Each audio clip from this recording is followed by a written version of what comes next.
2026 নতুন টিপস আয়া গেছে গা আসাম। আর আমার ভিউয়ার্স যারা বাংলাদেশ আছে তারা লাগে আজকের ভিডিওটা সবচেয়ে ইম্পর্টেন্ট ভিডিও। যে আমাদের আসামে যে টিহু ক্ষেত করাও, নিশ্চয়ই টিহু ক্ষেত কিন্তু আমাদের আসামে মালসিনে করাও। ভাই মালসিনটা একবার দেখাই দাও আমার ভিউয়ার্স বন্ধুরা। আর বাংলাদেশে কি সিস্টেমের টিহু ক্ষেত করাও, আর প্রথম এটা কমেন্টও জানাইতে লাগবো আমার ভিউয়ার্স বন্ধুরা। একমাত্র আন্যের লাগে এই ভিডিওটা সবচেয়ে আগে। আর আমাদের আসাম টিহু ক্ষেত বর্ষাকালের মাঝে সবচেয়ে উত্তম দেখতে শুন।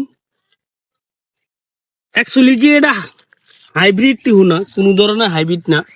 কেউ জানতেন পারেন যে লোকাল টিহু, লোকাল না এটা। অ্যাকচুয়ালি সরি, হাইব্রিড না, লোকাল টিহু। তো আমাদের ভিউয়ার্স বন্ধুরা, ফার্মার যারা আছেন, বিশেষ করে বর্ষাকালের মধ্যে যদি টিহু ক্ষেত লাগাবার ইচ্ছা আছে আপনাদের, তে আশা করি লোকাল টিহুটা সবচেয়ে কোয়ালিটি ভালো হইব। আর হাইব্রিড টিহুটা যারা নাকি যে বর্ষাকাল লাগাবেন প্রস্তুতি লইছুন, তে কিন্তু কিছু লোকসানের দিকে আমি আশা করি যে লোকসানের দিকে যাওয়ার পথ হইব। যে বিশেষ করে আমার কৃষক ভাই বন্ধুরা যারা বাচ্চা থাকবার আছেন, হেরার জন্য আমার এই ভিডিওটা। আমার ভিউয়ার্স বন্ধুরা সবচেয়ে আগে টিহুর যে কলিগুলি আছে, কোয়ালিটি দেখায় দাও টিহুর কোয়ালিটিটা। আর একটা টিহু খায় আপনার দেখায় দিতেছি কতটুক টেস্ট। খুব মিষ্টি, একদম সুস্বাদু। মানে হাইব্রিড টিহু এরকম সুস্বাদু হইতে পারে না আর কি। খুব একদম টেস্টি। এদিকে আসো।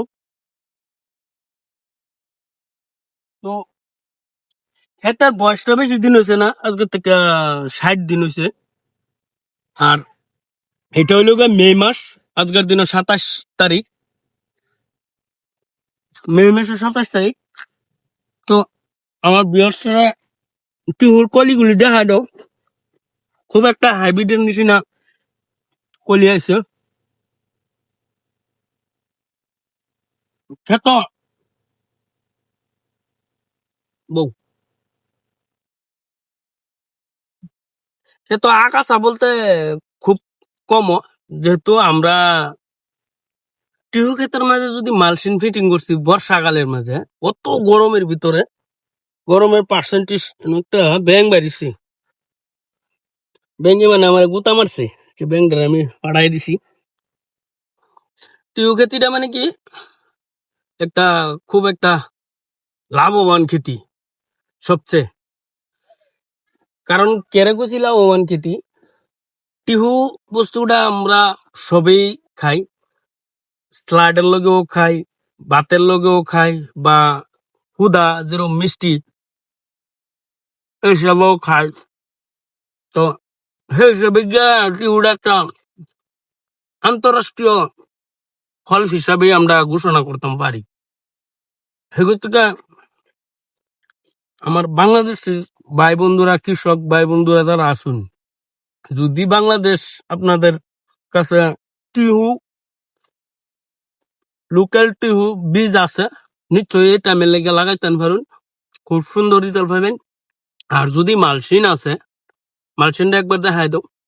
আর যদি আপনাদের কাছে মালসিন আছে, নিশ্চয়ই ব্যবহার করতে পারেন। আর মালসিনের সিস্টেমটা আমি আপনাদের কাছে আমি একবার কই দিতাম চাই। আমাদের এখানে এই মালসিনটা 400 মিটার বান্ডিল আনে, 400 মিটার বান্ডিলে প্রায় 1300 টাকায়। আর আপনাদের কাছে বাইরে যাবো গা মালসিন, কারণ সেইদিকে মালসিনটা খুব কম। আমি তো আর বাংলাদেশ গেছি না, যেহেতু ভিডিও ক্লিপ অফ হাই, কারণ মালসিনও খুব একটা কম প্রোটেকশন হইতেছে বাংলাদেশও। খুব চেষ্টা করবেন যাতে মালসিনও খেতি করবার লাগিয়া আগ্রহ হইন। মালসিনও খেতি করা বহুত একটা উপকার। আর ক্ষেতের মালের প্রোটেকশন বাইরে যাবো গা, বহুত বহুত বাইরে বাইরে যাবো গা। আমাদের আসামে বর্তমান মালসিংহ ছাড়া খেতি খুব একটা কম আছে, একদমই কম। আমরা যদি ক্যাপসিকাম লাগাই মালচিনো, টিহু লাগাই মালচিনো, জালমরিচ লাগাই মালচিনো, পটল লাগাইলেও মালচিনো লাগাই, বা অমিতা লাগাইলেও মালচিনো লাগাই। কারণ আমরার দিকে কামলা খরচটা খুব একটা কমে জায়গা।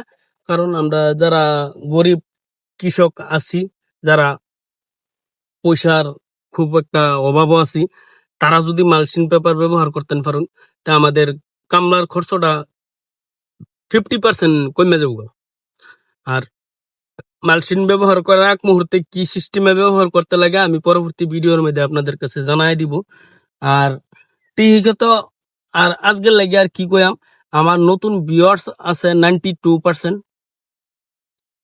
আমার ভিউয়ার্সরা একটাই অনুরোধ, যাতে আমার চ্যানেলটা সাবস্ক্রাইব করে রাখে আর আমার একটু আগ বাড়ায় দিবার লাগে চেষ্টা করে। এই পর্যন্ত আজকের ভিডিওটা।